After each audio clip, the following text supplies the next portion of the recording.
Welcome back to my channel. आज 6 दिन माने हल मैं भिडिओ दिया नाई। गरम इमान परिसे भिडिओ चिडिओ কৰিবলৈ मन যোৱা নাই কাৰণে মই দিয়া নাই। सो আজি ভাবিলো এনেদৰে যদি ভিডিওটো নিদিও তেনেহলে আপোনাৰ আৰু মোৰ সম্পৰ্কটো লাহে লাহে নাইকিয়া হ'ব। সেই কাৰণে আজি ইভিনিং এটা ব্লগ শুট কৰিম, সৰুকে এটা ব্লগ শুট কৰিম। তেনেহলে দেৰি নকৰাকে আহক ভিডিওটো ষ্টাৰ্ট কৰো। আপোনালোকে থাকি যোৱা ভাতটো কি কৰে বাৰু ক'বচোন। মই থাকি যোৱা ভাতটো এনে নৰ্মেলি পেলাই নিদিও, কিবা নহয় কিবা এটা বনামে। সো এতিয়া কিবা এটা বনাম তাৰে সৰুকে। তেনেহলে বলক কিচেনলৈ যাওঁ। সব আন্ধাৰ হৈ আছে এফালে।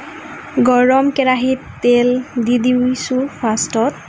তাৰপিছত অকমান জিৰা লগতে পিয়াজ দি পেলাই হালধি আৰু নিমখ দি দিছো। নিমখৰ পৰিমাণটো আৰু হালধি পৰিমাণটো অকমান কমকে ৰাখিব যাতে চুকা হৈ নাযায় বা কালাৰটো বেছি ডাৰ্ক কালাৰ হৈ নাযায়। আৰু তাৰ ওপৰত মই এনেকে থাকি যোৱা ভাতটো ভাজি লম ফাৰ্ষ্টতে। এতিয়া গোটেইখিনি মিহলাই লম।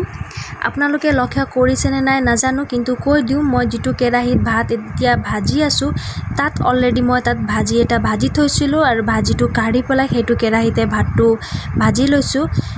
আৰু সেই ভাজিটো হৈছে ঢেকিয়া, বুট আৰু আলুৰ। এতিয়া ইয়াতে ভাতত ঢেকিয়া, আলু, বুটটো দি পেলাই মিক্স কৰি লম। তেতিয়া ভেজ পোলাও নিচিনাকে এটা ধুনীয়াকে মানে ভাতৰ পোলাও নিচিনাকে এটা আকাৰ হৈ যাব আৰু খাবলৈ খুবেই টেষ্টি হ'ব। এনেদৰে 10 মিনিট ফ্ৰাই কৰাৰ পিছত মোৰ থাকি যোৱা ভাতৰ ভেজ পোলাওটো ৰেডি হৈ যাব। ইয়াত মই লং, ইলাইচি বা গৰম মছলা আদি এইবিলাক একো ব্যৱহাৰ কৰা নাই, জাষ্ট সিম্পলকে বনাইছো আৰু খাবলৈ খুব ভাল লাগিল।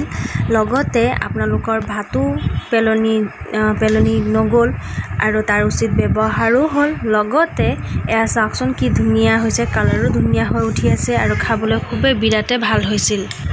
ৰাতিপুৱাৰ ব্ৰেকফাষ্টত এনেদৰে সিম্পলকে গৰম মছলা বা এইবিলাক নিদিয়াকে খালে পেটৰ কাৰণেও ভাল আৰু খায়ও ভাল লাগে। আপোনালোক কোনে কোনে এনেকে খাই ভাল পায় প্লিজ কমেন্ট কৰি জনাব। আৰু লগতে মোৰ চেনেলটোত কোনোবা নতুনকে আহিছে তেনেহলে প্লিজ সাবস্ক্ৰাইব কৰি থৈ যাব। Till then bye bye.